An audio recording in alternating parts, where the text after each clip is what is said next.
Did he... What do you mean he's not out there?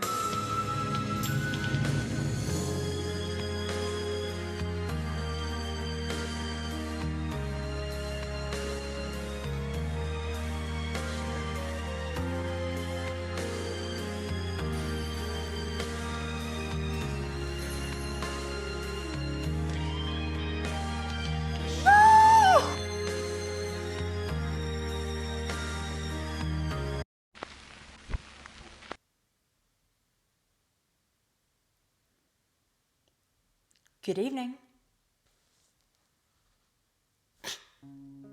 Were you scared? I'm just practicing my reading posture. Come on, let me have some fun with it. I mean, you guys are the ones who keep waving these in my face. Oh, book X is my favorite. I can't wait until you get to book Y. Telling me all about these great characters waiting for me and all this sea of grey just waiting for me to discover it. But I heard you talking some shit about Hualian, to which I say, I suddenly can't read. Guys, I know my laptop web camera is pretty shit, and I'm okay with that. Some people look cuter in 480p, but I do know it also makes the board hard to read sometimes. And since you obviously can't see it very well, how about I read it out loud for you? Do you see this note right here? It says, can do no wrong. I'm sorry. It's on the board. I don't make the rules. That all said, guy, I actually have this wild theory. Because I lied like a liar and I couldn't stop looking at this. So hear me out. Hualian is by Wuxian. I know it sounds fucking crazy, but just listen. I might be totally off the mark, but I couldn't stop looking at this book. And listen.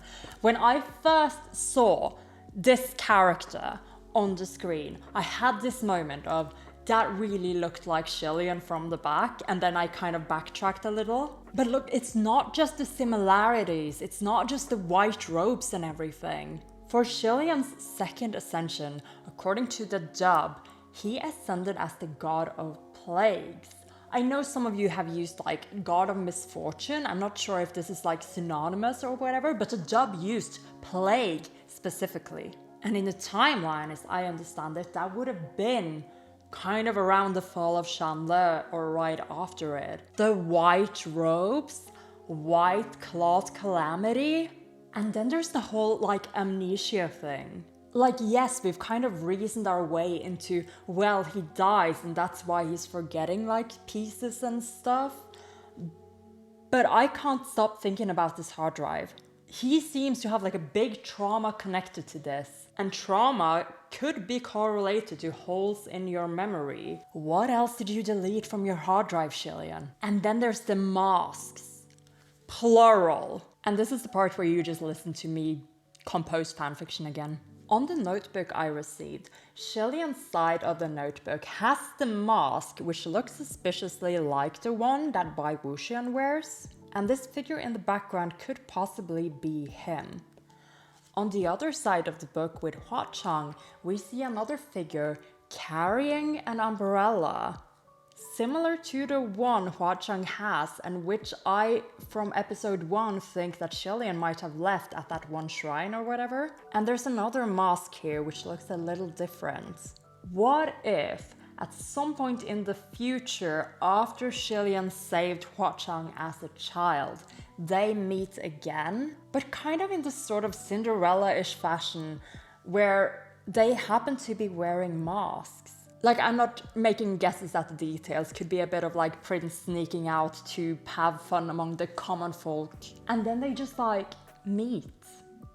On a bridge, it seems. All this before shit goes down, before Chandler falls, and before Hualian gets involved with whatever this is. Like, I do not know the details, I am just going off of this here right now. But that's not all. What if also Huachang died because of the plague, because of Hualian's acts as the god of plagues.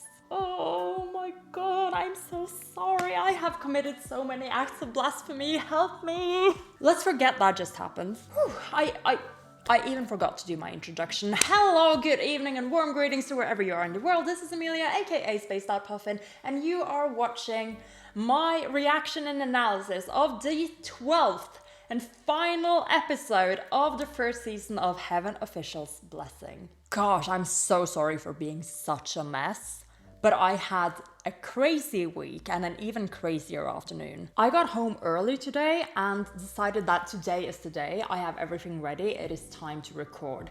So I'm feeling good. I've had a cup of coffee and I am so ready to just get to it. And then I run my tests. Always run your tests, guys. Because I immediately noticed that my sound was not coming out right. There was so much disturbance and I just couldn't figure out what to do. I spent about 3 hours trying to troubleshoot a bit back and forth. First off, just testing my mic and then changing the chords and then realizing that the chords are fine. My mic is dying. And I know it's probably my own fault. I kind of like bumped into it earlier this week and it kind of fell down to the floor, but on the carpet. So I thought, well, that probably didn't do anything. It's probably fine. I guess not. So what happened next is that I tried to troubleshoot by finding another microphone to use. I had like my phone out, I had like my iPad out, I tried connecting everything to my computer, and the sound was so shit. Like, I think bad video quality I can live with. I grew up watching anime in 3 parts on YouTube because the videos couldn't be longer than 10 minutes. Does anyone else remember that? 480p, by the way. So quality, no problem actually. Sound? That's like a death sentence. That's like, So I was kind of freaking out a little bit and then I realized, well, it's only, 4 or 5 in the afternoon. The shops are going to be open. And thanks to the fact that you guys have helped me set aside money for the emergency computer fund, like I had the money to go get the emergency replacement mic. Like, what? I am so thankful to you guys. I've had such an emotional roller coaster of an afternoon and I'm just so happy to finally be sitting down and recording this. So yeah, holy shit. Big round of applause to my wonderful followers over at the Corkboard Temple, because you literally just saved my afternoon and made sure this recording got done today and not next week. And I know no one's gonna die if I don't get a video out every week, but I'm dying on the inside. Every waking moment I have to wait to continue this because of technical difficulties. My luck's just shit. I just have to accept that. What do I even do with a broken microphone? So yeah, I have a new microphone now. And very excitingly, I had a 20% off bonus from my credit card that I did not know about. Very exciting stuff. So yeah, what do I usually do? Let's see. I do have some updates from the Corkboard Temple, as well as my regular episode notes from episode 11. And today I also promised that I would do a lyrics reaction to the opening of season 1. I did print some new pictures to put up, and thanks to you guys' advice, I have decided that I will be fishing out the merch that came with volume 8. And the first one I'm going to do right now. Like, I heard the postcards are mostly okay, but the backside might sometimes have like little doodles that could be spoilery. And the posters and the stickers also have art that could have some sort of indications. And as I've just proven, I cannot be trusted with art. So beautiful. Look at this. It's the whole cover on a postcard. And oh my god. Oh my god, guys, this is so cute. Look at that. Oh my gosh. Oh, that's like Sandong and Hualian. And like Sandong is a fox and Hualian is a rodent.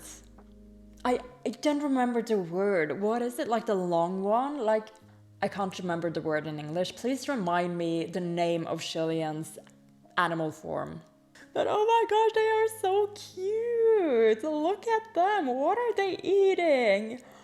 They're eating the bun. They're eating the bun they shared on the ox cart. Oh my gosh. This is wonderful. This is lovely. This is going up on the board. Ta-da!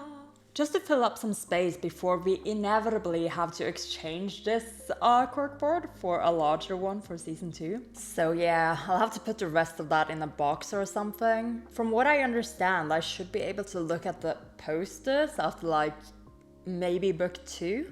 While the sticker sheet kind of has spoilers that last up till, I don't remember right now, but I can look at them eventually. As for the postcards, I'll just pull one out every time I start a new book. It could be nice as a reminder of which book we are currently reading, right? Kind of like collecting Pokemon badges, except they're just postcards that show my progress. I have already mentioned my lovely followers over at the Corkboard Temple, but they are getting a shout out again. My coffee goal was reached.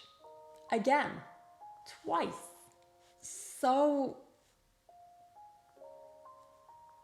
here's an update. I ordered all the rest of empty ZS. I know. I haven't even started these ones. You guys have made a book hoarder out of me. Like, I almost feel kind of bad at this point for having so many books that I haven't even cracked open. But it's okay. I just have to trust the process. I will get there. Trust. And I added a little bit of my own money to the fund and went ahead and bought a printer.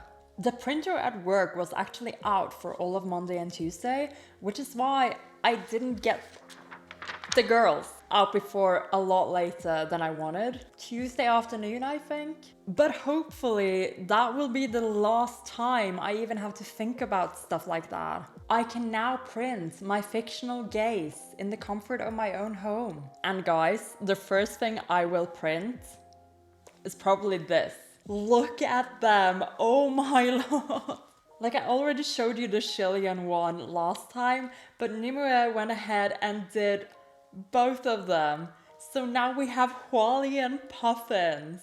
Single-handedly saved the puffin population. I absolutely love the attention to detail and just the way that Hua Chang's kind of vambraces have now become his little like leg protectors. And also, like, puffins look so silly. I already told Nim this, but somehow Hua Chang makes such a handsome puffin. Oh, they're absolutely gorgeous. I can't wait. I really want to print them and put them up somewhere. So thank you, Nim, for blessing the world with the Hualian puffins. And thank you to the rest of my followers for blessing me with books and printers.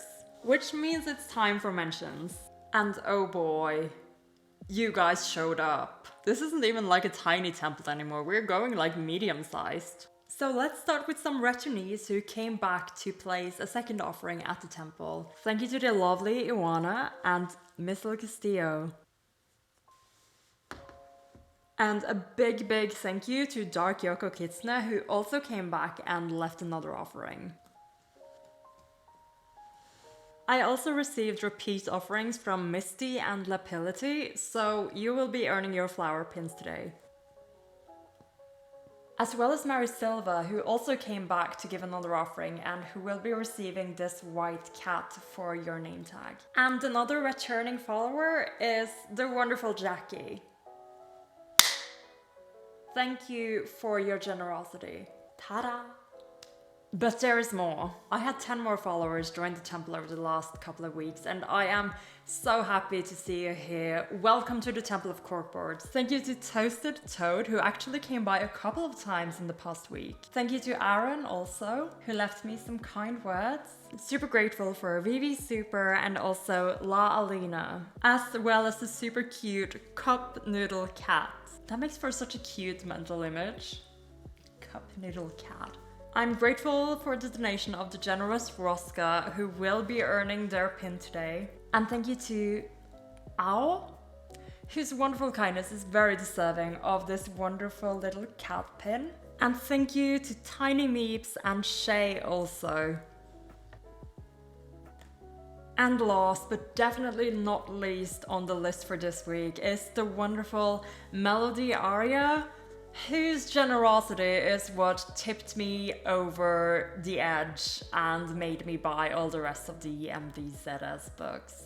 Specifically because they made the donation kind of hoping for it, so I couldn't stop myself. You really are such an enabler, but I can't help but thank you for it. Gosh, this is another instance of someone who's been super generous, so I want to give you like one of my big pins. But I'm also a little annoyed that you've made me commit into buying all the MDZS books as well before I even started these ones. So I will grant you a guardian of your name tag.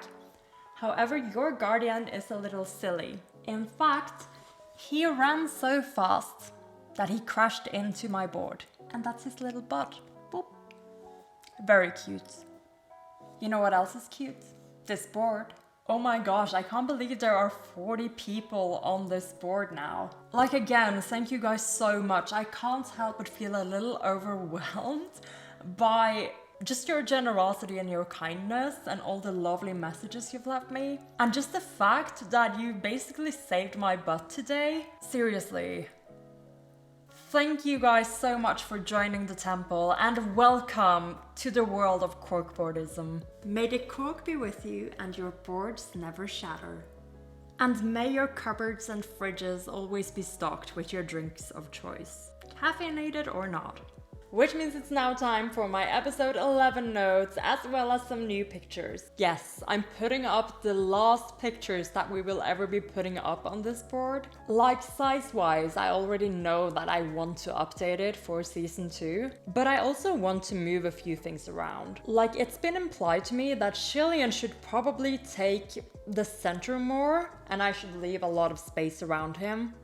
Right now he's kind of crowded in. And there are also some other things that I kind of just want to shuffle a little bit because it makes more sense. Function and mooching, for instance, I feel like they should be closer to the White Calamity and to the Bandaged Kids because they are all connected to the Kingdom of Shanle. While like Ling Wen and the Emperor don't have to be up here, you know, they can probably go somewhere else. And I'll probably think of some more things, but I know I will want to change stuff around just a little bit. Now, first off, someone said I forgot heaven on the list of important places last time. My guy, nothing important ever happens in heaven. Let me prove it to you. Where do we first meet Hua Chang? Mount Yujin, the place of reunions. Mount Yujin, Hua Chang. Mount Tonglu, Hua Chang. Shanle, home country of Hua Chang. Banyue, we're literally walking through there with Hua Chang. Yong'an? I don't know, he's probably been there too, I feel like he has. But heaven? I don't know. Seems like a pretty Hua Chang-less place to me. So until Hua Chang decides to go up to heaven to, I don't know, knock on their door and ask if Hualian is home, pick him up for their next date, pick him up for prom while mooching and Fangxing glares at him through the door crack. Until that day, I say, what's important about heaven? It doesn't have Hua Chang. Oh, wait, fuck. The 33 gods? Did they say that he came up to heaven to challenge them? I really can't remember. Did they? Okay, so maybe Hua Chang went to heaven, okay? Fine. I'll put heaven on the board. Happy now?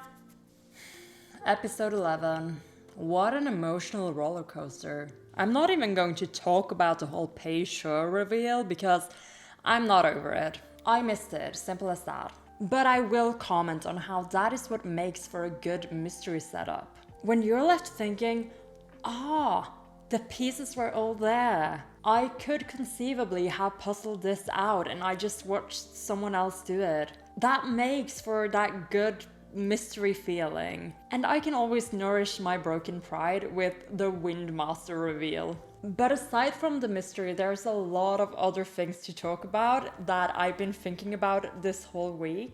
Like following up on the discussion we had about episode 10, we're already starting off really strong with Fu Yao confronting Hualian with what he sees as Hualian either being tricked or making the wrong choice. As he says in the sub, "Do you remember who you actually are? This thing by your side.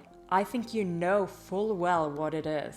This whole exchange really speaks volumes about how much Fu Yao, mooching, cares about Hualian still. I say this because of his attitude towards the humans in the last episode, and also towards the gods who foolishly took Hua Chang's, as he talks about it in episode 4. His philosophy is still very strongly every man for themselves. They done fucked up. It's all on them. But with Hualian, it's different. Like, the guilt of having abandoned him is one thing, but whatever they had back when they were still young, it was obviously very important to Mooching, because if it wasn't, he would not be acting like this. Like, I don't even know if he would stand up for Function in the same way that he's standing up for Hualian here. I guess that's left to see. But what I'm saying is that Mooching does not want to give him up. He doesn't want to leave him to his own mistakes and failures. Unlike anyone else we've seen him talk about and interact with, when Hualian seems to be making a mistake, he will try again and again to convince him that you should not be doing this. And to all this, Hualian's response is, "I know who I am better than anyone else." Effectively both shutting down Mooching and stealing my heart all over again. Oh, I love him so much. Like, of course, this is all super frustrating to Mooching. Like, it must sting pretty bad. Why are you standing by their side? Cue the snake joke. Because it's the side with no snakes. It's just super logical, really. The snakes are back, and Sanlang immediately turns full protective mode. Umbrella out, leaving Fu Yao to fend for himself. The dub actually felt a little funnier to me here. It's alright, he's energetic.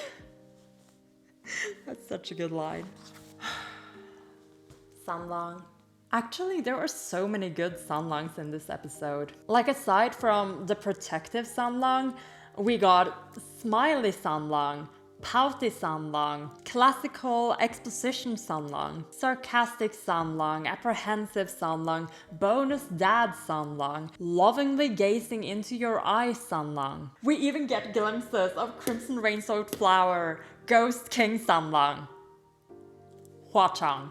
It really was a buffet of Sanlang. So for the previous episode, I received so many comments that told me about some of the subtle differences between the books and the series, and even the revised version of the books that's currently being released in China. Like, there are always going to be changes between adaptations because the medias are so different and because the storytelling in a visual media of a donghua versus the written media of the book is so differently utilized. I think we especially see this when they are telling the story of Ban Yue and Pei Shaw, which gets quite a bit of spotlight into donghua, and as I understand it, we don't really get to see as much in the novel as we do here. One of the symbols of their relationship, as we see in the flashbacks, is the handkerchief that Pei Shaw gives Ban Yue when kind of cleaning her up after he finds her beaten by the Yong'an boys. And another visual cue is the General Hua's red cape, which we see Ban Yue kind of collect from the battlefield and then look at as kind of a symbol of her missing him. Like, here, logically, she probably wouldn't have gotten that cape from the battlefield, but because it makes for such a nice visual detail, I feel like that's a choice that they made when they designed the storyboard for the animation. The handkerchief is a really nice touch though, because it also shows up at the end of the flashback when Hualian picks it up. Yeah. Like, it's a relic with no meaning to anyone else but the people involved in this story. Like, I might have a different perspective when I finally do read the novels, but I do like how the Dongwa presents Peisho's story like an underdog story. He's an underdog fueled by his drive to protect the people he cares for. And in this story, Banyue is that person. She rejoins him after she's learned her magic, it seems, and because they share a similar past as well as similar goals and motives, it's easy for them to kind of align. It seems that they're implying that her help is what helped Peisho kind of gain a few military victories that gained him some recognition. And then when the final assault on the city comes around, Pei is given heavy restrictions and he's pretty desperate. He's only given 2,000 men for this assault, and Banyue implies that even if they defeat the kingdom, the people are going to go hurt Yong'an afterwards. So in the end they settle for this plan, and shit goes south because the Yong'an soldiers find and kill Banyue before Pei can stop it or do anything about it. Banyue dies, strung up on the battlement, in the same place where Pei as Zhao sees her again in episode 8. The handkerchief that she seems to have kept all these years ends up at the bottom of this pole, and that is where Hualian picks it up and asks, "What is this?" I feel like with this scene, the Dongwa kind of makes us very sympathetic towards Pei and Banyue at the very end of things. So yeah, that was a fictional warrior people kingdom of 10,000 people. But still a genocide massacre? A lot of heavy stuff. And now Pei awaits the punishment of heaven and the emperor. And Banyue is sleeping in a jar, and hopefully all that awaits her is acceptance and healing. Still can't believe we put her in a jar. Hualian really is on his way to collect all the ghost-type Pokemon in this game. Excitingly, this brings us to WINDMASTER. I know, why did I even run a poll if I couldn't even pick the pictures anyway? I will be putting up the one that you guys chose as your favorite, mainly because this one also got like toner killed. Like her chest is all red. But that's alright, I'll put it in my personal collection. While this one can go up on the board. Oh my god, I can't believe I get to do this. Goodbye, White Robe Woman. Hello, WINDMASTER. Who, by the way, I am super excited to talk about because I think something is being set up here. More specifically, a heavenly battle of clout between WINDMASTER and the General Pei, as in Pei Ming. Initially, when WINDMASTER shows up, Hualian is actually a little afraid that she will go ahead and take Banyue with her, and that someone up in heaven will make Banyue the scapegoat for everything that happened in the Banyue Kingdom. But he's proven wrong. WINDMASTER lets him take Banyue along with him to protect her. In fact, WINDMASTER very readily admits that the games they play up in heaven are not for the weak-hearted. I can't remember at the moment who said it. It was either Nanfang or Fuyao, but one of them said that the WINDMASTER is younger than you, Hualian, but more savvy. Rich, hot, full of clout, and a sense of justice? In this economy? What a catch! But here is where I think the marble is cracking, so to speak. We're setting up a character here who already has it all. Riches, connections, good looks, principles, and a hot girlfriend. I'm super happy to have another strong player stay on Team Hualian, but I think that in the future, as we explore the grace of heaven even more, something is going to give. A character like this who has everything usually ends up having to go through an arc of either humility or facing their own justice in the mirror. As in someone they trust ends up doing shit and they kind of have to decide whether or not to stand up for them. Or they themselves usually have to go through like a big ordeal that makes them reconsider themselves a lot. But for all I know, this is something that has already happened.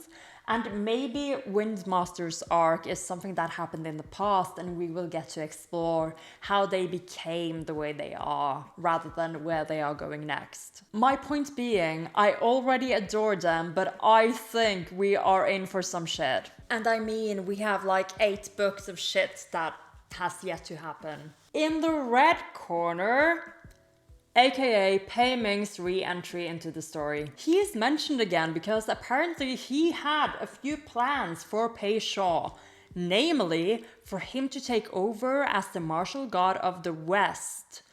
Currently, that is a new character name drop, which is Yi Zhen. I'll put them somewhere over here for now. Someone told me to try and keep a list of all the martial gods of the different areas. So far we have Ming Guang, General Pei of the North, Yi Zhen of the West, and Fangxin and Muqing, or Nanyang and Xuanzhen, reside over the south, southwest and southeast.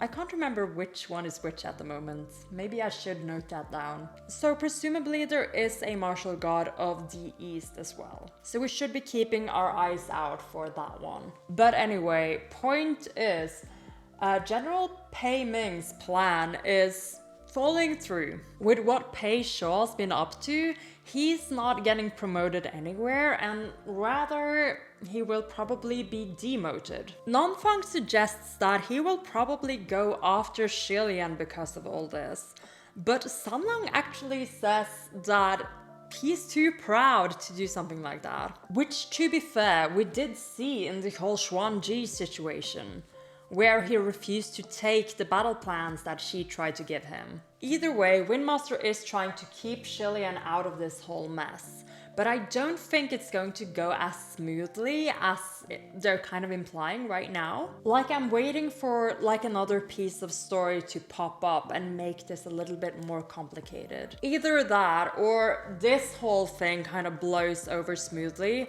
but then something else pops up to kind of make this more relevant again. I don't know, I just get the feeling from the way you guys are talking that General Pei is going to be more relevant moving forward. And of course, we can't talk about Windmaster without talking about her.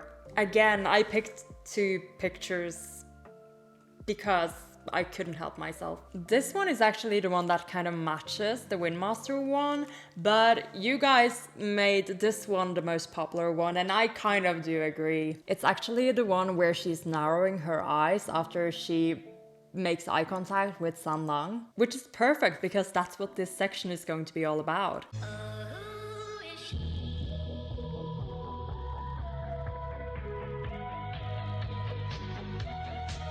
So yeah, let me just replace my bookmark. And there we go, much better. So, I noticed that in the dub, Sanlang actually makes a little bit of a sound when they meet to draw our attention to it, while in the sub, they are actually entirely silent. So I do understand, like some people told me that some people missed this, and I can imagine that anyone reacting to the subs would maybe have missed this if they were busy talking or doing something else, because it goes by very quickly. And the sound definitely helped draw my attention to it. So, who are they? The subtitles give us some more clues. Sanlang mentions that there are 5 elemental masters, the master of wind, water, rain, earth, and thunder. The only one that has been mentioned of these so far, aside from the wind master and the water master Voodoo, is the earth master. But I also vaguely remember the name Rainmaster. I think I was running like a character poll like back in December, and someone might have name dropped Rainmaster before they deleted the comments, because I was trying to run like a spoiler-free poll and they might have realized that, oh, this is a character that hasn't popped up yet. But I do remember the name. Also, if you're watching, don't worry about it. I just thought it was really funny that I recognized it now that I saw it written down. So, Earthmaster, if it is a name-dropped character, And Rainmaster, if it is one that we haven't met yet. I don't know, still annoyed that I don't know their name or who they are. But more importantly, the look they shared is something we need to find out. What was that about? And my thoughts from last time haven't really changed. Like either she owes him something, or they work together on something. Maybe both. Either way, she recognized him, he recognized her, even if they are both in disguise. And I think that's very significant. So, just for now, like I know I'll be moving this over to another board soon, but I do not want to forget it. So how to best describe their relationship as far as we know? Secret beef. We simply don't know yet. But it certainly is beef. Whew, good lord. And while there are like a dozen things I can probably pick up on from the last episode because it was so long, I feel like it's time to end this here. I've heard a lot about episode 12. As in, I have heard one thing about episode 12. My predictions? I will die. Like, for real, guys, I already feel kind of the embarrassment just creeping up in me. I won't be ready for this, so I'm not going to try to become ready for it. I'm just gonna go for it. It's kind of like when you go cliff diving and you're like doing the run up and you just know that you can't stop now because stopping is gonna hurt more than just going for it and jumping into the water. Who am I kidding? I've never done cliff diving. I only dive into Hualian. So seriously, I'm just gonna go for it with this episode. But before I do that, I promised that I would look up the lyrics for the opening song. When I first mentioned that I was going to react to some of the songs, I had so many people drop me links.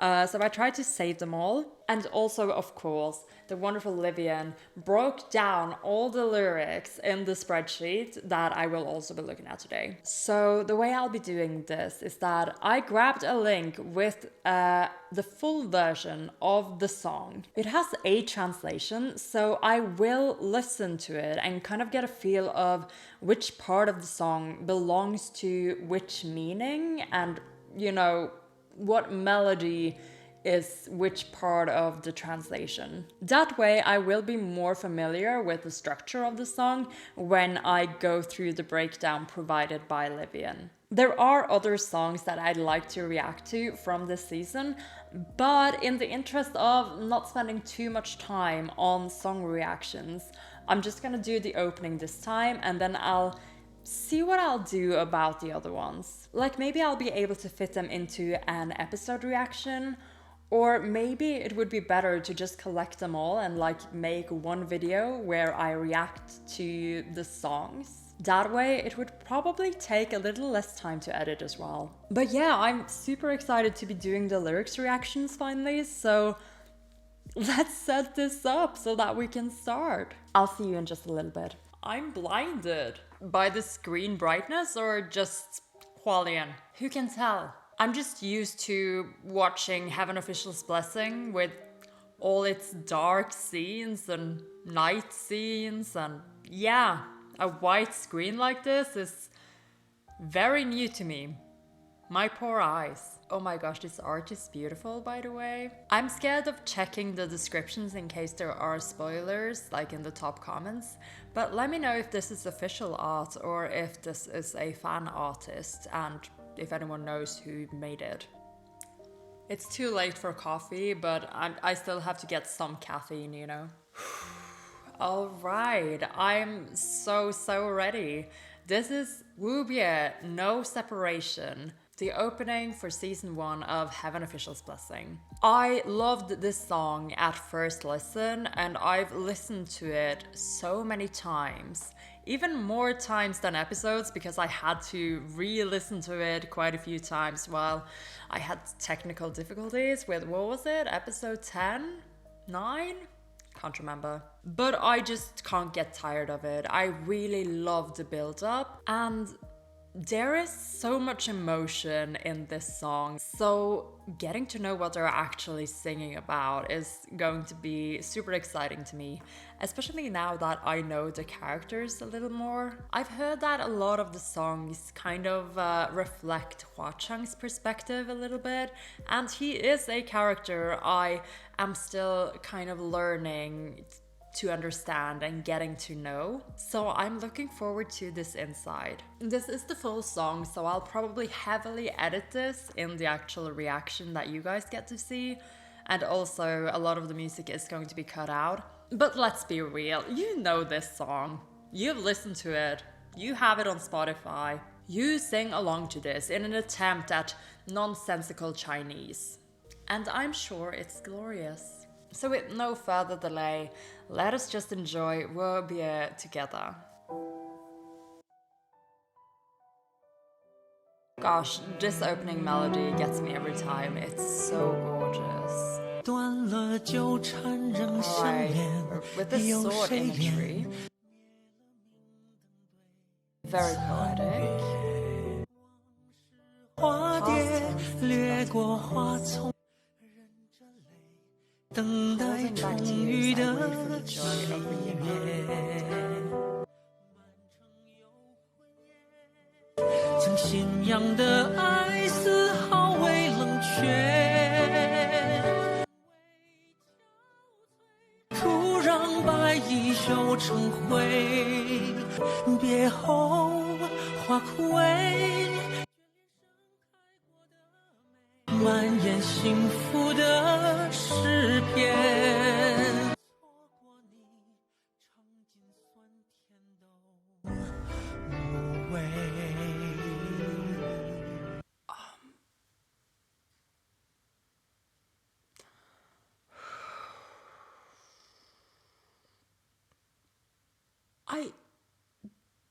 I didn't expect that to get to me. Do I even, like, I'm thinking, like, do I even show this online? Can I just skip this part? Oh my god. Okay. There's this part that every time I've listened to it, it's always felt like not only is the melody really beautiful, but there's always been like a lot of emotions in that part of the song. It's the part before the chorus, after the first lines of the verse. Here, this line, the love I hold faithfully has never dimmed one bit.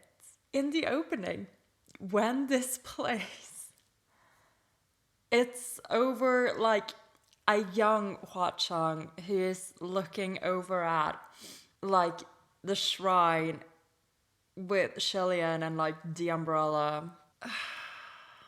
And like,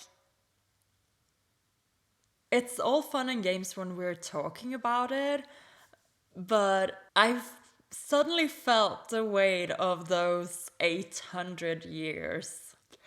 The love I hold faithfully has never dimmed one bit.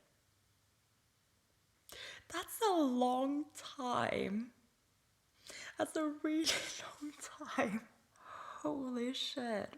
And I don't know why I suddenly like really felt that. Maybe it was kind of finally understanding sort of the meaning to their words as I was listening to them and listening to the emotion in the song. Do I even post this?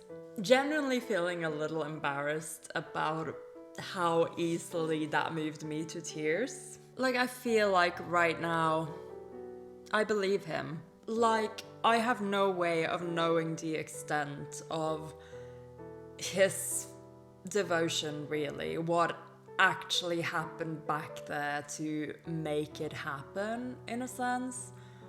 But whatever it is, I'll believe it. Okay, I'm calm again. Let's listen to the rest of the song again and just comment a little bit on the lyrics as we go. And then for the second verse, I'll be quiet again and just enjoy it. 容颜微憔悴，突然白衣袖成灰。 So here we are commenting on how Hualian never ages. He is immortal and stays the same. But time has still managed to turn completely white into more of a gray. Like, that's the sign of time passing. You can't see it on his face, but you can see it on everything else about him that's wearing down. And after tirelessly chasing fate, we meet again. It's that this is the story, this is their story. When we parted, the flowers withered. Oh my god, and you glancing back at me, eyes filled with ballads of happiness. This part plays in the opening when we see Hualian's face, like as a close-up. Just kill me now. This is just a love song. The greatest love song for the greatest love story of all time. There you go. 别后花残缺，天都无味。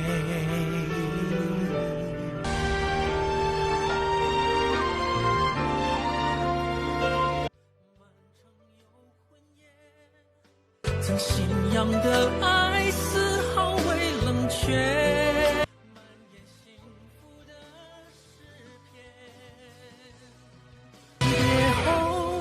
花枯萎，眷恋盛开过的美。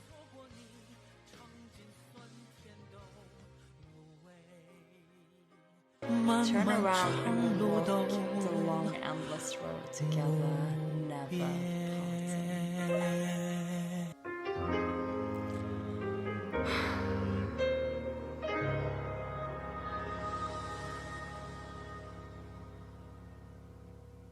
Shit. Still kind of debating if this is publishable. But wow, what an opening it is. What do I do? What do I do? This caught me so off guard. Like, I'm emotionally exhausted and I still haven't watched episode 12. What happened? I'll tell you what happened. I am apparently deeper in this than I thought. Like, yes, I've already said that I'm in quite deep, but I didn't know I was this emotionally invested. I think I've been thinking about them a lot more than I thought. Like I said earlier, I think understanding this song a little better finally started driving home a little bit of that Hwa-chang perspective that we don't really have yet. Like, from the start, I have been doubting him, as you usually would when introduced to a character like this. But as I understood more and more that he is here because he is for Hualian, I guess the possibility of this devotion of his has opened up more and more for me. And yet, just the emotional extent of that is really hard to imagine. And yet, I think that in those few lines, you can really feel a little bit of that 800 years of devotion. Wow. You know what? Give me a minute to just freshen up a little bit and I'll be back with the lyrics sheet that Levin made, because I still want to keep going. I still want to break this down. And then I can decide afterwards whether or not I'm comfortable with posting this. Hualian. They really got me. And we're back. Alright, so this is the lyrics sheet that Levin put together for us. And again, I just really love the color coding and I'm super ready to dive into it. So there are a lot of notes along these different songs, like as you can see at the bottom here. They went ahead and did No Separation, which is this one, the one we're doing today.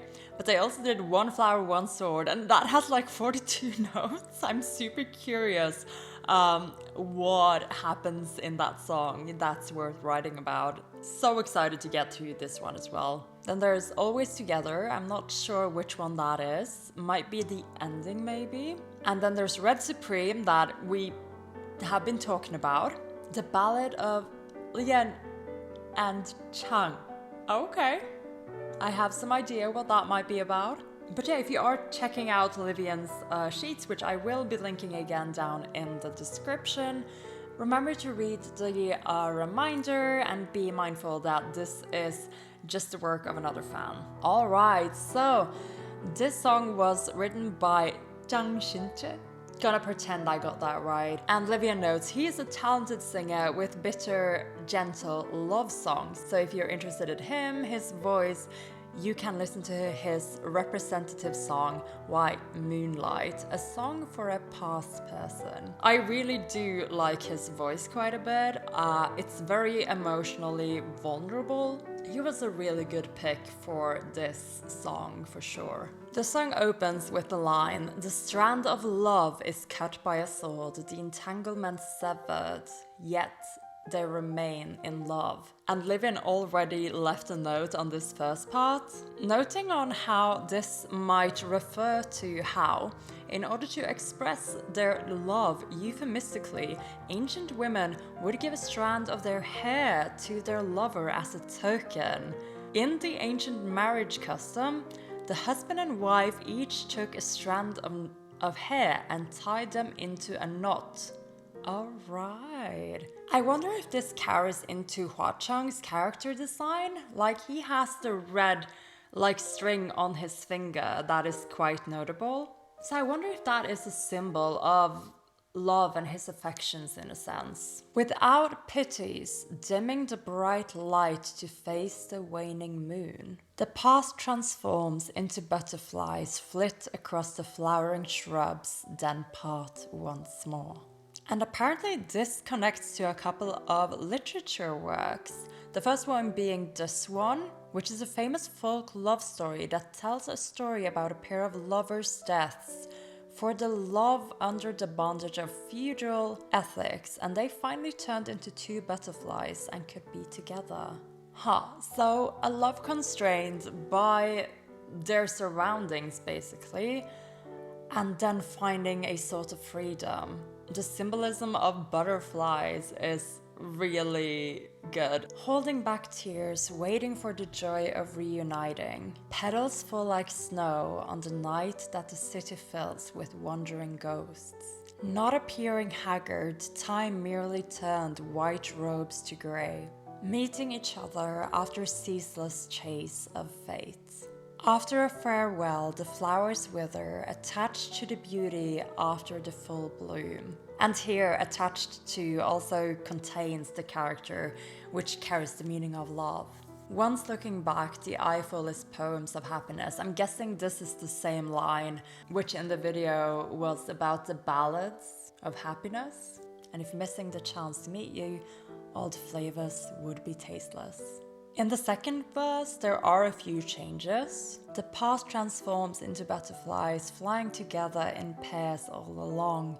Here used as a metaphor for affectionate love. These notes make me feel so grateful. I would never have understood any of this if I went searching for myself. Like, it would have taken me years and like a doctorate in Chinese literature.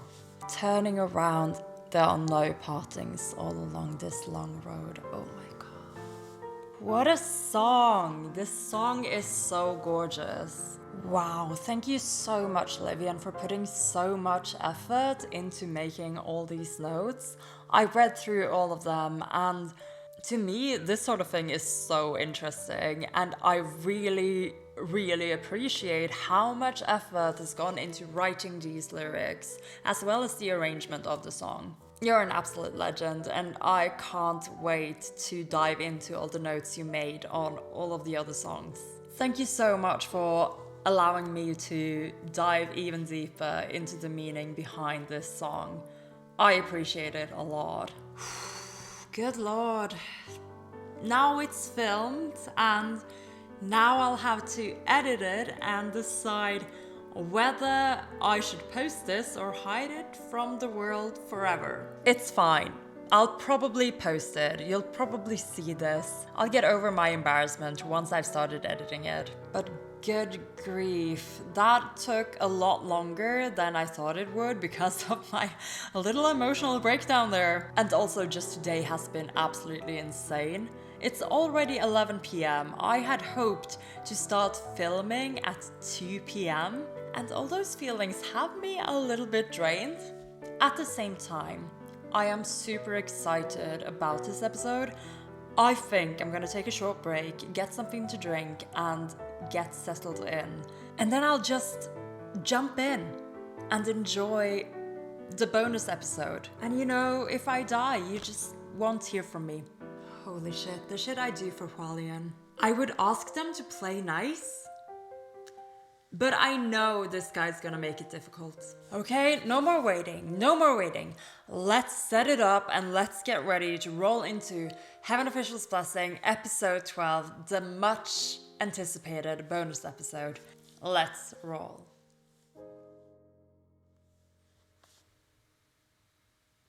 And we're going straight into the opening. Again. If you survived the absolutely terribly messy reaction to the opening, welcome to the probably equally as messy reaction to episode 12. No time to cry. We have a lot of options to get through.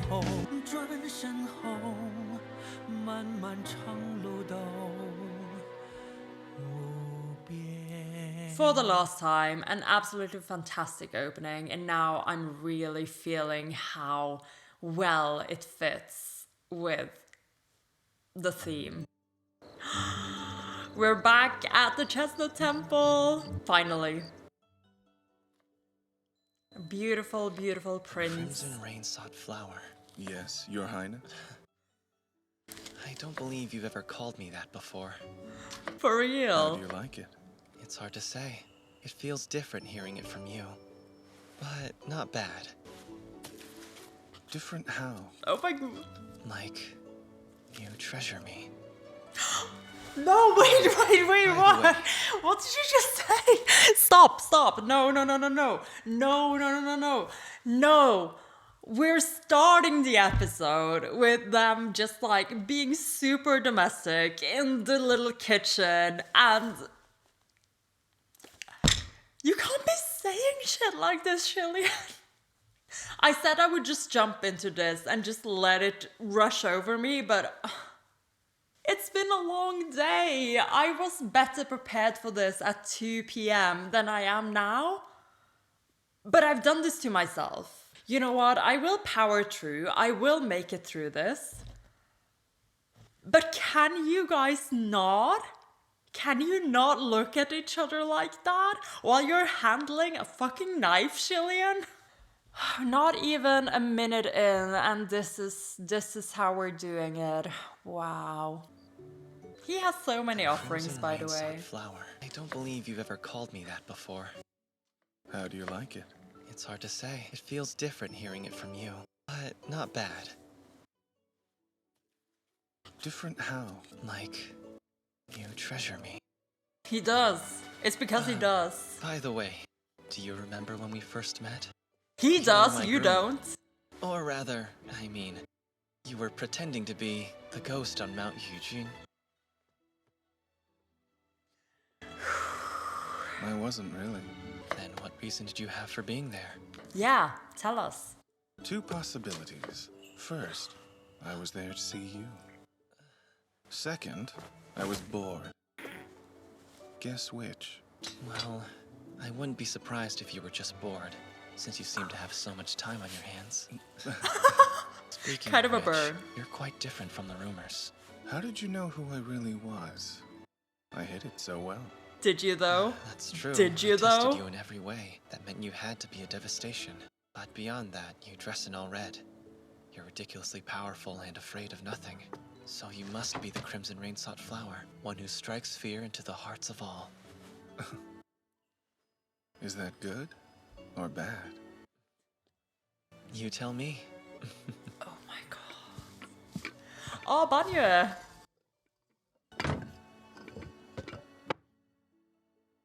She wants out. Like a small dog. Welcome distraction, actually. Holy fuck.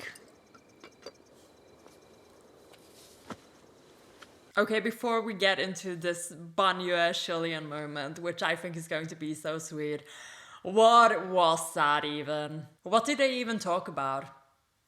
I don't know. Don't tell me you know. I know you were equally distracted. I mean, who cares what's coming out of his mouth when he is literally just like leaning over his shoulder like that? That said, when he said 2 possibilities, I felt so attacked.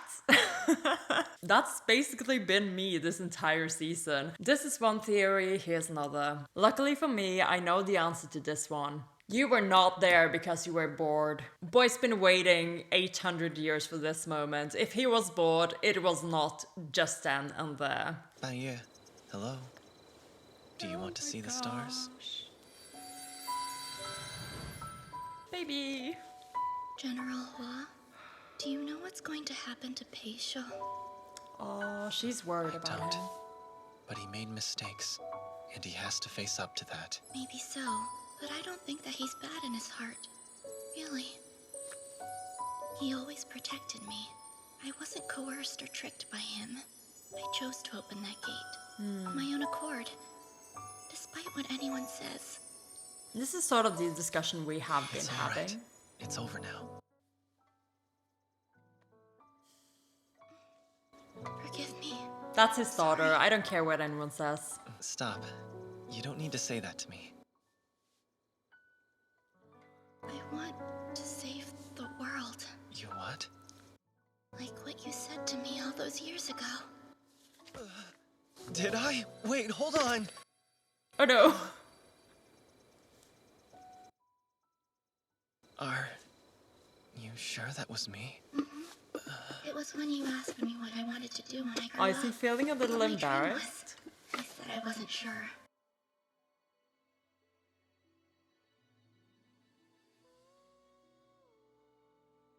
You know my dream? Saving the world. I was just trying to be dramatic. Did you take it seriously? Oh It's so sincere to me. Really? I can't remember. Well, I remember. And I also remember how you said, do what you believe is right. And don't let anything stop you. Oh my gosh, she remembers A load of everything. nonsense. What do you Am mean? I really that flamboyant? Surely not. I used to think I was doing the right thing. But now, I can't tell right from wrong anymore. Oh no. I opened the gate that day. My people were massacred, and my kingdom came to an end. But if I hadn't done it, the people of the Central Plain would have faced ruin as well. You treated me well. And so did Millstone. The soldiers followed me faithfully. But I not only caused their death, I failed to ease their suffering afterwards. 200 years. In all this time, what have I been doing? Yeah, she is feeling a lot of I've guilt been about doing for that. 800. Please, just tell me where everything went wrong. Tell me what it is I should do now, so I don't make the same mistake ever again.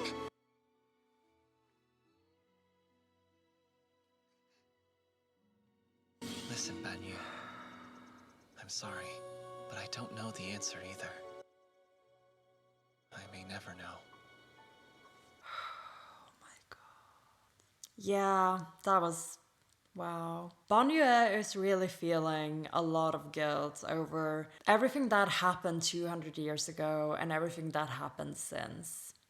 And she is feeling very confused because she can no longer tell if she made the right choice. And then hearing Hualian that he doesn't know either what he's been doing for the last 800 years and that he can't help her answer that question. You guys said this was the Hualian episode. Why is there so much heavy stuff going on in this episode? Important things, but still. Oh gosh. I am too emotionally vulnerable right now. I can't deal with another roller coaster like this. Well, we're going back inside, and we saw Sanlang was listening to some of the conversation Shillian was having with Banyue, so maybe we're gonna talk about it. I'm guessing we are. Let's go. Banyue wasn't trapped at the pass by any curse. She chose to stay there. Yeah, like I said, she could have left. Right where Pei Jr. took his avatar. Why didn't he slay the spirits? Feeding all of those people to them. There were too many of them, and his avatar was weak. So appeasing the grudge was far less trouble. Those in heaven don't value human lives much. You said someone's avatar is weak, and yet yours is so strong. It's not his avatar though, right? 'Cause you're looking at the real thing. Yes, exactly. He was so proud of that. That's so.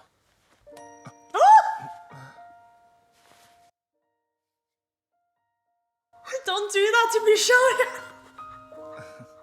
Oh no. Looks nice. So you approve of my mask? Of course. It's lovely, but I'd still like to take a look at your real face. Oh my god, are you gonna show him? Never mind. I was just teasing. I guess We not. should eat. Not yet. Oh my god. Oh no, it's burnt. Hold on, I'll cook us another pot. I will show you my face later, if you'll wait. Oh my god. Please, I will wait. I will wait 840 years.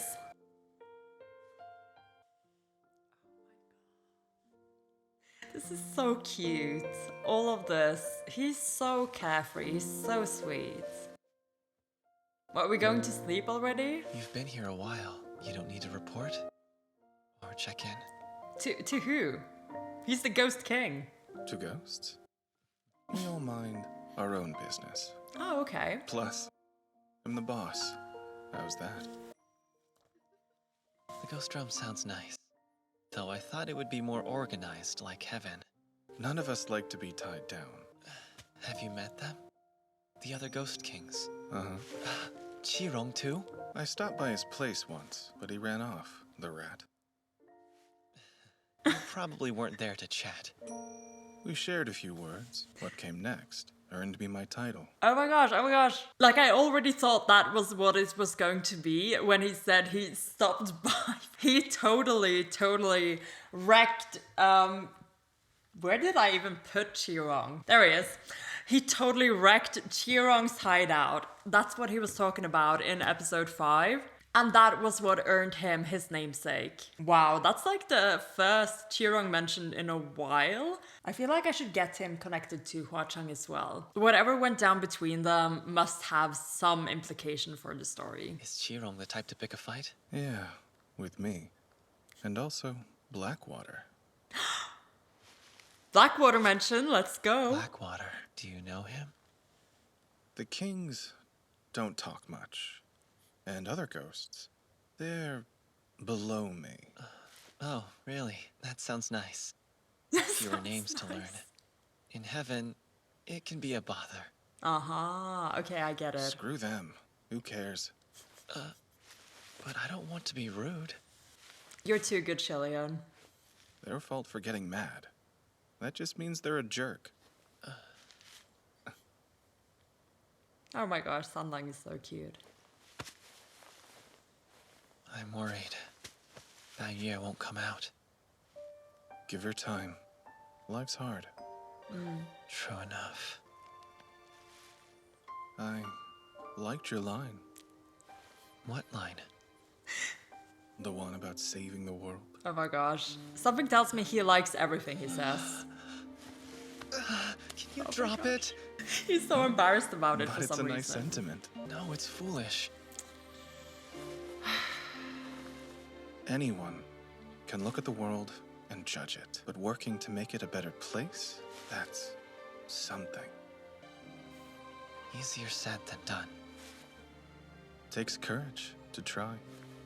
That's what matters. You know, I said something even dumber when I was young. Did you? Please go on. Oh my god. Many years ago, someone told me they couldn't find a reason to live anymore. What was life? They asked me for its meaning. Oh my god. Do you want to know what I said to them? Episode 1, episode 1. Oh my god, what are you doing? Stop! I said, if you can't find a meaning in life, The allow me dramatics. to be that meaning. If you fear that you've lost your way, then follow me, and I will lead you forward. Oh my god. He's shook. So am I I. don't know what came over me. It was I could him. never say that. Shillian, it Not was today. him.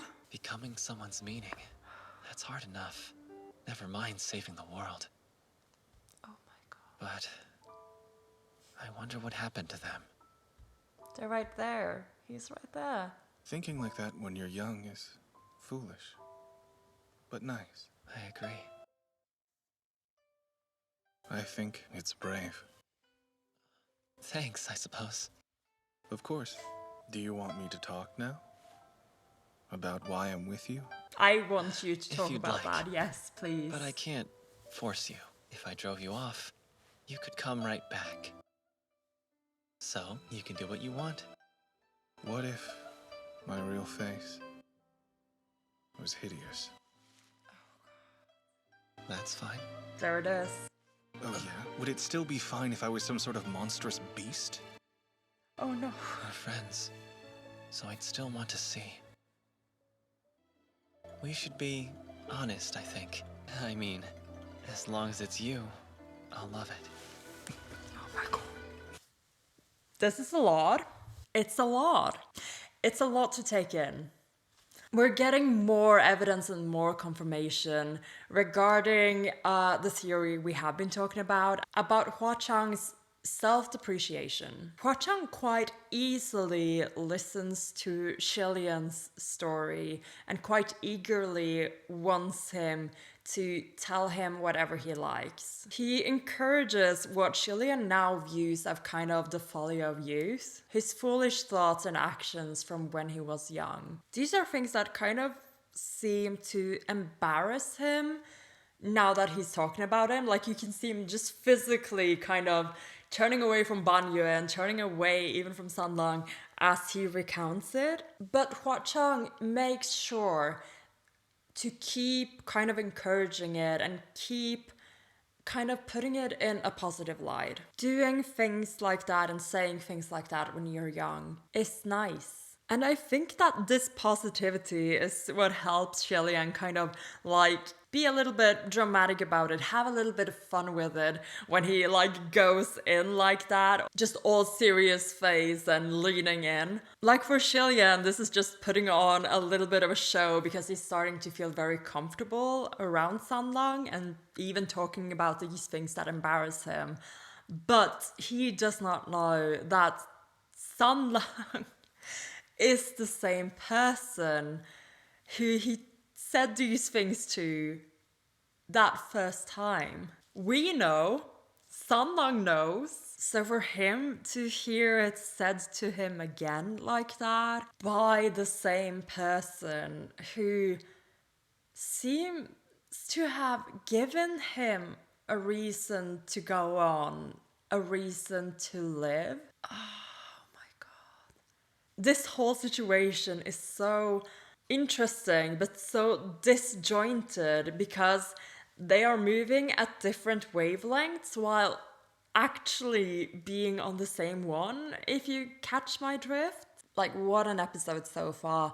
And now we're headed into Sanlang's reaction to talking about his true form. What if I am some sort of hideous beast? Shillian tells him and reassures him that he would still want to see it because they are friends, and that he would surely love it. I'm gonna pull it back a little bit and just keep watching. What if my real face was hideous? That's fine. Oh yeah? Would it still be fine if I was some sort of monstrous beast? We're friends, so I'd still want to see. I mean, as long as it's you, I'll love it. Oh my god. What did I say? He's laughing. He's laughing. Oh no. You're laughing. What's so funny? Nothing. You're too kind. I don't buy it. Good night. Next time, if you're ready, I'll show you my real face. I'm sleeping. Quiet. He's so cross with him.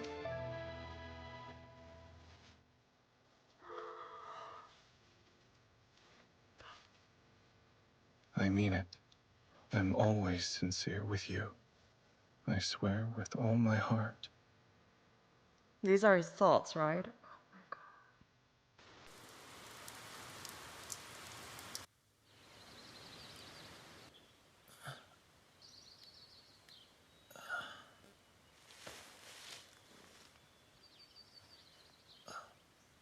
Sanna, where are you?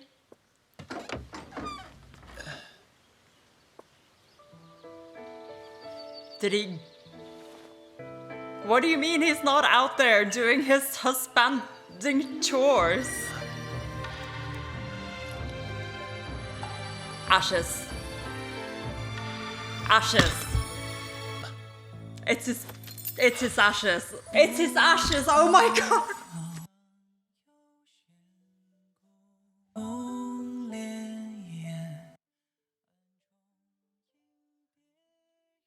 归追藏于迷人的梦 Oh my... 说一声 I'm shaking.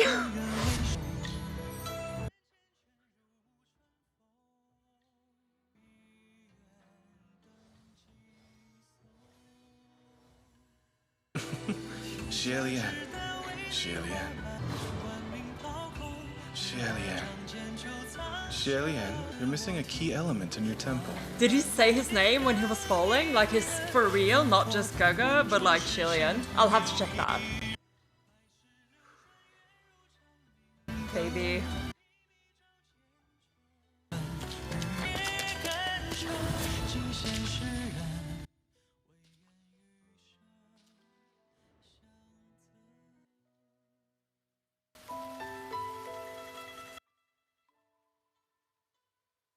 Hualian, shall I paint a portrait of the crown prince? And he did. He's not there. He's not there.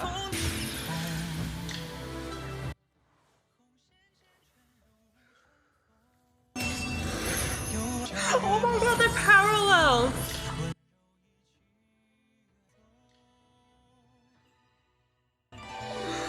No! No! How dare you! Oh my god, you're lifting us up to that emotional high and just leaving us there. 下层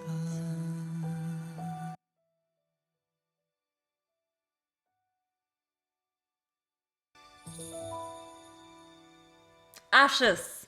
Fucking hell.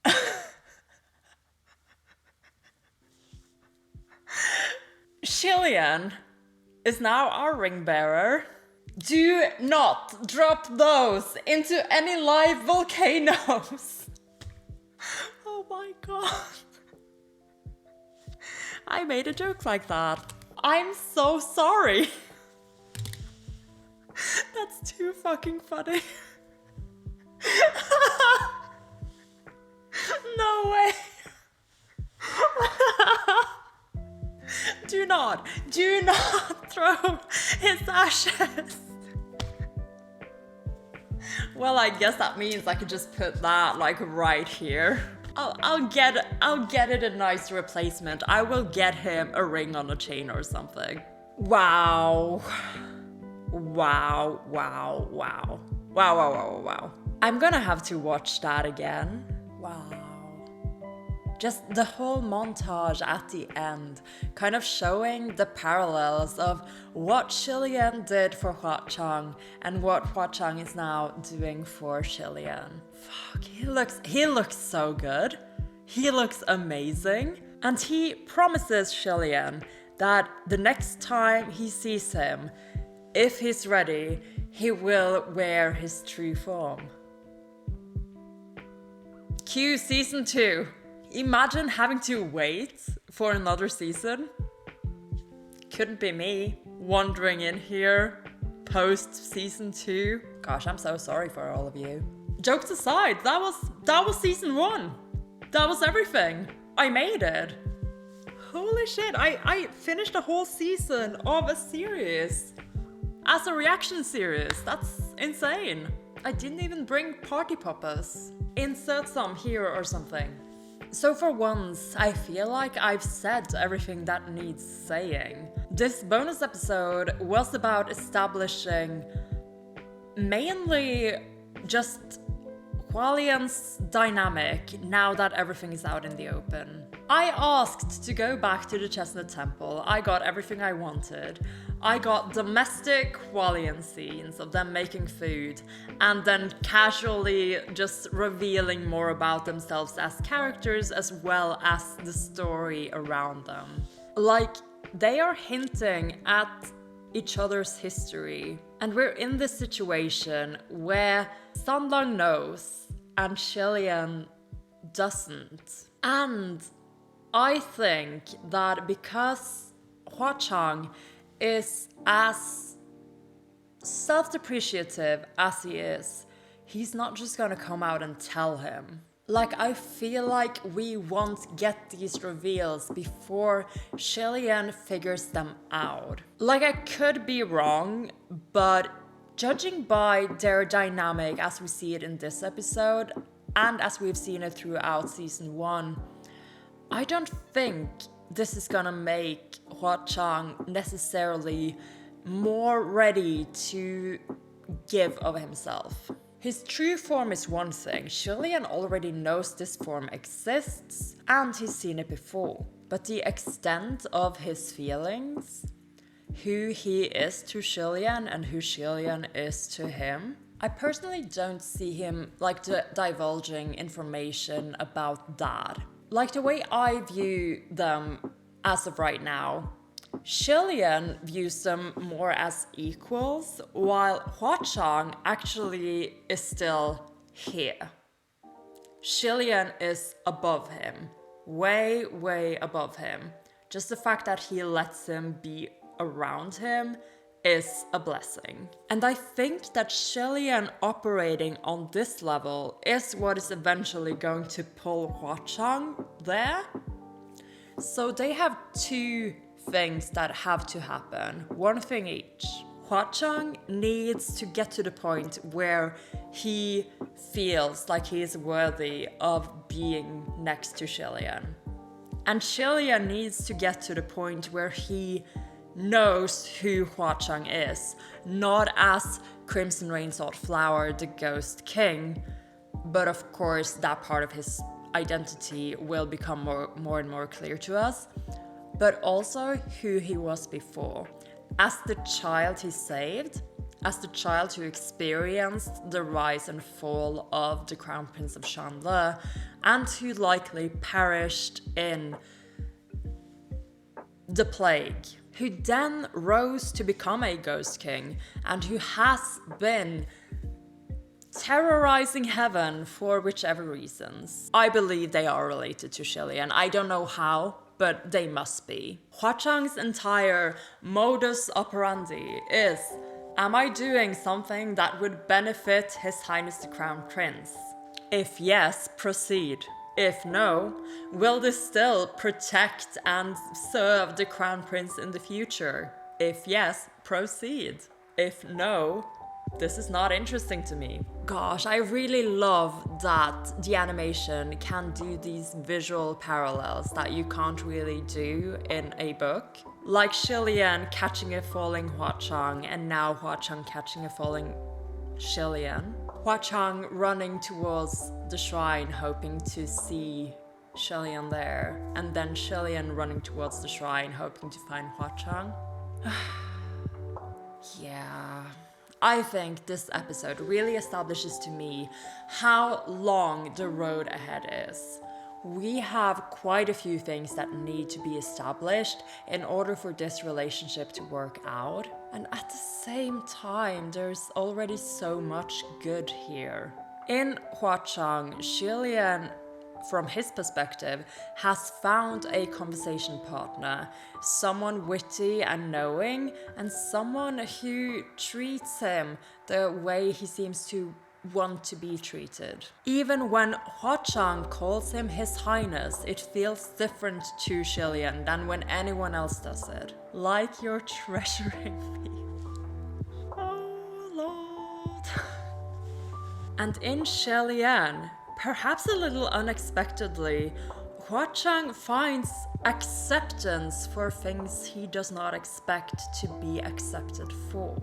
And like, it's a continuous thing. It's something Hualian does now, but also something he has done before.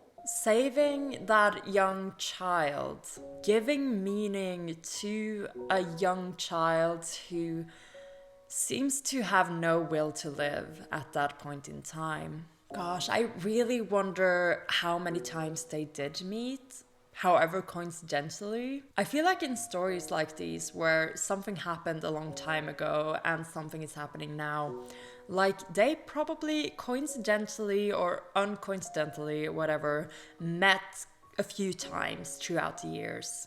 Or at least in the very beginning, if the timeline that you guys have been hinting at is what's happening. Basically, a lot happened around Hualian's first and second ascension, and then there was like 800 years of radio silence until he ascended this third time, during which Huachang has been looking for him. Holy shit, holy fuck, this is good. This is so good. Between everything that this episode establishes and me learning more about the opening and what it hints about Huachang and his affections, his feelings, his devotion, I think I'm sold. I think I'm really, really sold. I've always had a thing for kind of like soulmate-ish tropes, and also anything that spans like lovers separated by universes or by time, someone's quiet devotion slowly getting unraveled, revealed to the other person. This is ticking a lot of boxes for me, and this was one book. I honestly can't wait to see what this show has in store for season 2, of course, for the wider plot, and for the continuous development of our core relationship. I really adore how I'm kind of seeing both the wider plot and a romantic plot, and I'm enjoying them both equally as of right now. Holy shit. Mel, are you seeing this? Are you seeing what you've made of me? I can't even blame Mel anymore. You guys are enablers. You guys have done this. I refuse to take responsibility for my fracturing state of mind. It is, however, very welcome. Well, it's 12 a.m. It is the weekend.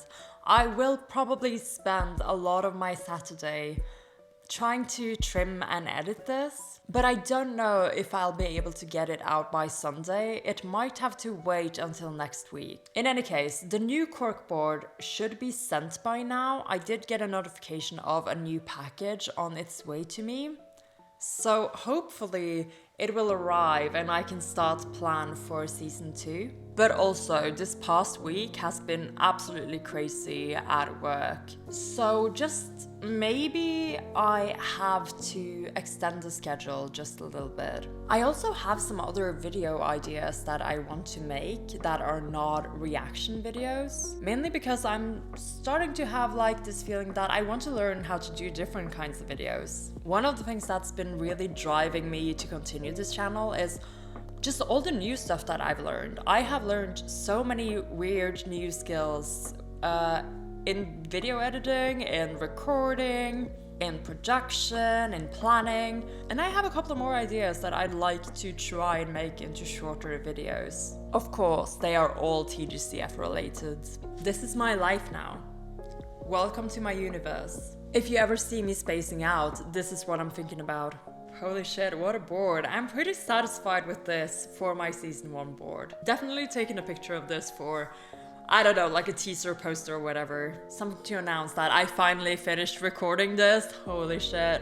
Again, this took me a lot of time, but I've had so much fun doing it. And you were right. I loved this episode. There are so many interesting developments happening, and it really ties up season 1 so nicely. And the fact that we got to see Hua Chang several times? This is an 11 out of 10 episode. The moment Hua Chang is on screen and you can see his face clearly, that's it. It's a top-notch episode. Rated S. Those are the rules. And yes, I make them. I'm hesitating to end this episode. This is like I said, this is the season finale, the real one. This is half the marathon. We're taking a break now. Who are we kidding? Water break at most. We're going straight into season 2. It's almost surreal to me that I've been hearing so much about season 2 and now it's actually upon me. That's the next episode. Season 2 is coming up. The first episode of season 2 will definitely include the whole board cleanup, and I will be going through the board and the characters and try and see if there are any loose threads that I need to collect.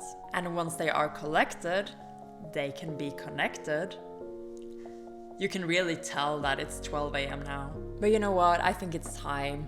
Let's not drag this out any further, and instead, let's say thank you guys so much for watching Heaven Official's Blessing Season 1 with me. I've been having a blast. I've enjoyed this show so much more than I thought I would initially.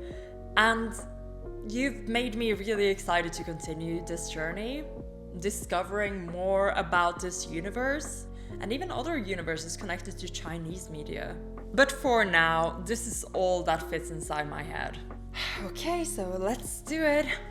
This has been Amelia, aka Spaced Out Puffin, and I will see you in the next season.